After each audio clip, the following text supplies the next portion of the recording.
Hi there, it's Annie Lou. How are you? Thank you for joining me. It has been a while since I've posted an art video, and it's a new year.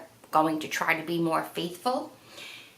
I am creating a page that I will be teaching at Bella Art, located in Johnston, Rhode Island, and I'll put the address and phone number information down below. I teach there once a month, and I do an altered art page. It's usually the second Sunday of the month. Now, if you plan on coming and you're coming, you have definite plans to come, I am going to suggest that you call the store because sometimes I have to reschedule to a different Sunday. Things do happen. So I am creating a altered art book, and my pages are loose.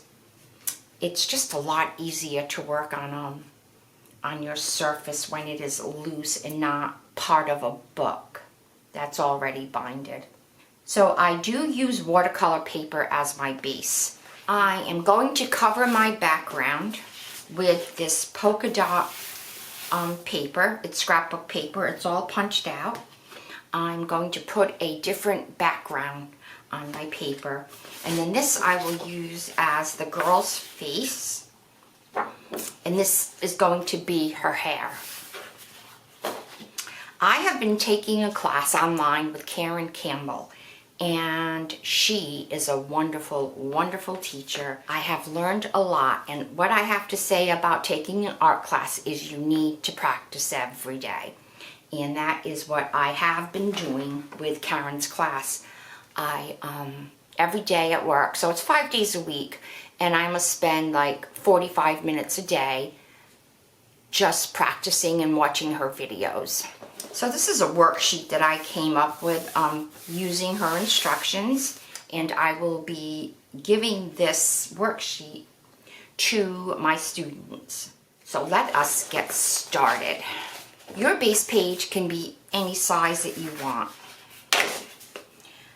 And my base pages go from 7.5 to 8.5 or so. Okay.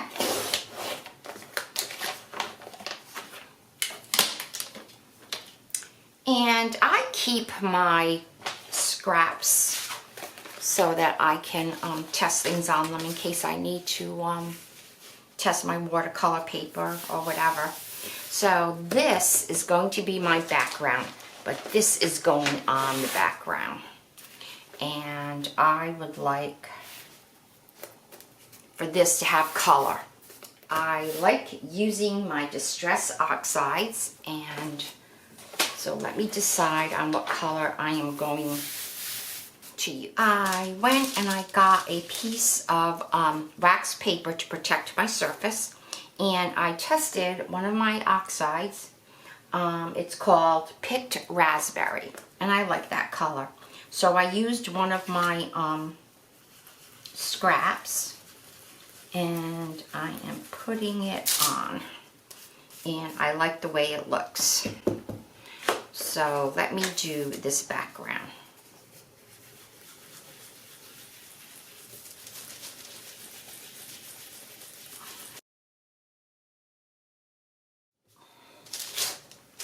So I like the way it looks, and I'm looking up in the my camera here, and I see there's white there, so it's not solid, which is good. I really don't want solid. A little trick that I do with my Distress Oxides is that all of them on the back, I have a little piece of Velcro, and so that each color has its own personal dauber. There you go. And all of them have that. So you don't have to like run around and get a clean dauber. You don't want to use, say this red on a green or something. You want to keep them nice and clean. So that is what I do. So the next part is to put this onto here. I am going to trim it because I don't want that, that edge. And I am going to put this on here with glaze medium. So I am using Liquitex gloss gel. Now you can use anything to seal this on here. You could use Mod Podge if you have it. Any kind of a gel medium, because that is a glue. It is like a glue. Now if you see that I have my plastic baggie on there, look how easy it is for me to open that, and I have not used this in a while. As a matter of fact, there's not very much in here, but that is not a problem. Get my palette knife and just put some over here. And I have a brush that is just dedicated to gel mediums. And put this on it. I think I will get my Brayer.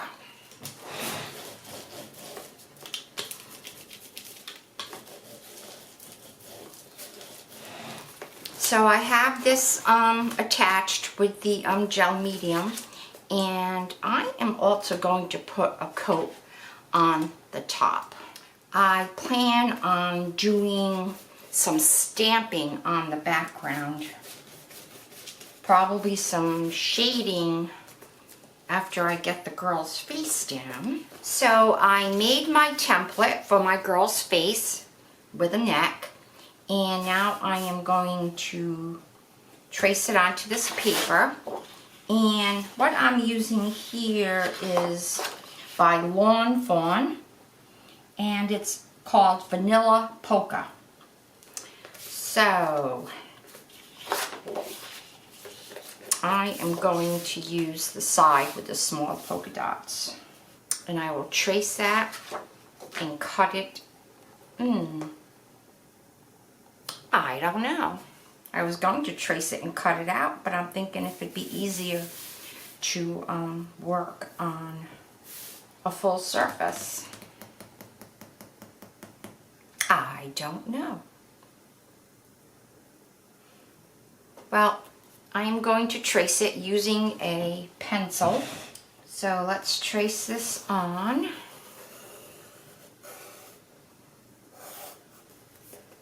I am creating this as I go along. It's not something that I already did and then I'm showing you how I did it. This is my run. Okay, all right, so now that's her face, but we're going to need to put in her chin. So I think we can do that freehand.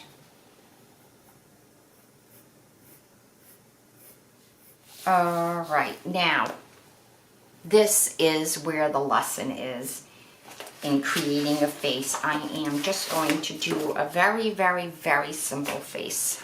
Now there are basics when you're doing faces.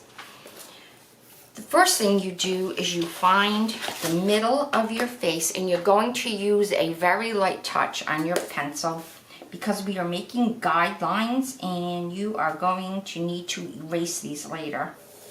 So you cut your face in half. So make a line down the middle. I doubt if you're going to be able to see this. And then you make a line across the middle of the head. So there's crossroads. Now you make another line between the middle line and the chin. You make a line. These are your guidelines. And then between that line and the chin, you go in the middle again.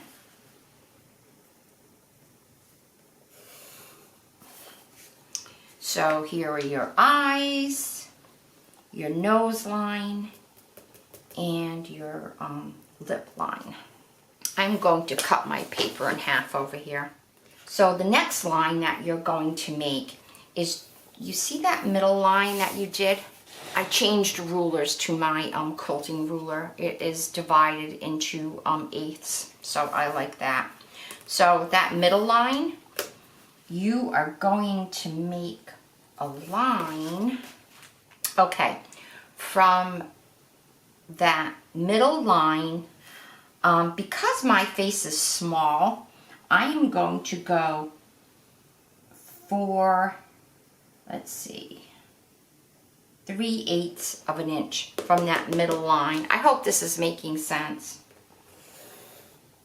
So 3/8.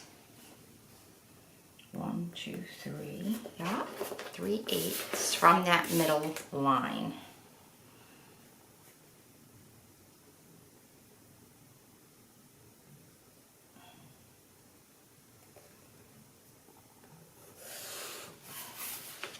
Maybe it'd be easier to see it on my diagram. So this is the middle line, right down the middle of the face. And then that was across the face. And this line here is the middle, between that middle of the face and down here to the chin. And then this is in the middle of that line to the chin. And that is where you would put your mouth.